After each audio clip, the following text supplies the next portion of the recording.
Փաշինյան-Ալիև հանդիպումից ինչ նորություններ կարող եք ասել, հատկապես որ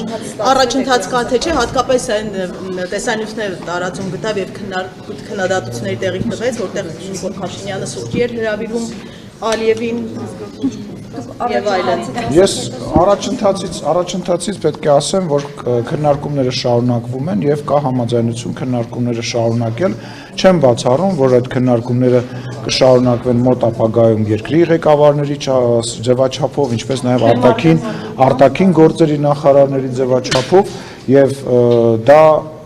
լավ նորություն է եւ այն նորությունը չէ կոնկրետ նման բանի մասին ես տեղյակ չեմ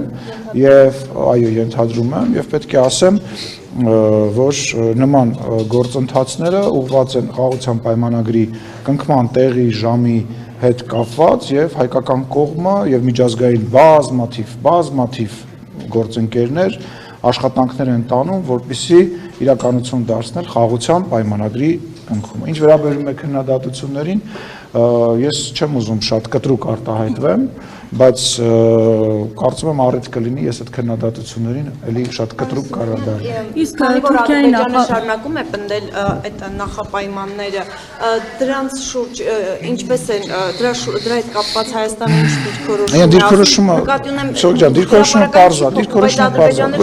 պարզ է, խոսակցությունը փակուղային չի կարող լինել, առնվազն այդ այսպես ասած առաջարկներին Հայաստանը ունի մի քանի տարբեր լուծումների առաջարկներ, որոնք որ ադրբեջանական կողմին ներկայացվել է եւ այդ քննարկումը տեղի են ունենում, ել չեմ ասում, որ դրանք մեր ընկալմամբ որևիցե ձևով չեն կարող եւ չպետք է խոչընդոտել խաղաղության պայմանագրի կնքմանը, որովհետեւ այն մտավախությունները, որոնք որ հնչեցնում է Ադրբեջանը, իրականության մեջ, իրավական դաշտի մեջ գոյություն չունեն։ Կրկնում եմ, գոյություն չունի իրավական դաշտում, հայկական իրավական դաշտում նման խնդիր, որը որ այսօր հնչեցնում է Ադրբեջանը, բայց քննարկումները շարունակվելու են, մենք այդ ուղղությամբ ենք շարունակում։ Թուրքիայի նախագահի գոյություն չունի, իսկ դրա շուրջ ինչ-որ քննարկում կա, թե արդեն ինչ որ կա դուք գիտեք։ Իսկ պարոն Սիմոնյան, վերջին հարցն է։ Երկու հարց ուրեմն։ Չէ, ձեր վերջին հարցն է։ Ընդդիմադիրները ասում են, որ ռազմաբազայի, ես այդ հարցը դες նաև ասուլիսին տվեցի, որ այդ երրորդ ուժերի մասին այդպիսի քննարկում Հայաստանի եւ կարող է Հայաստանի Հանրապետությունը չի քննարկում ռուսական ռազմաբազայի Հայաստանի Հանրապետության տարածքից հանելու հարց։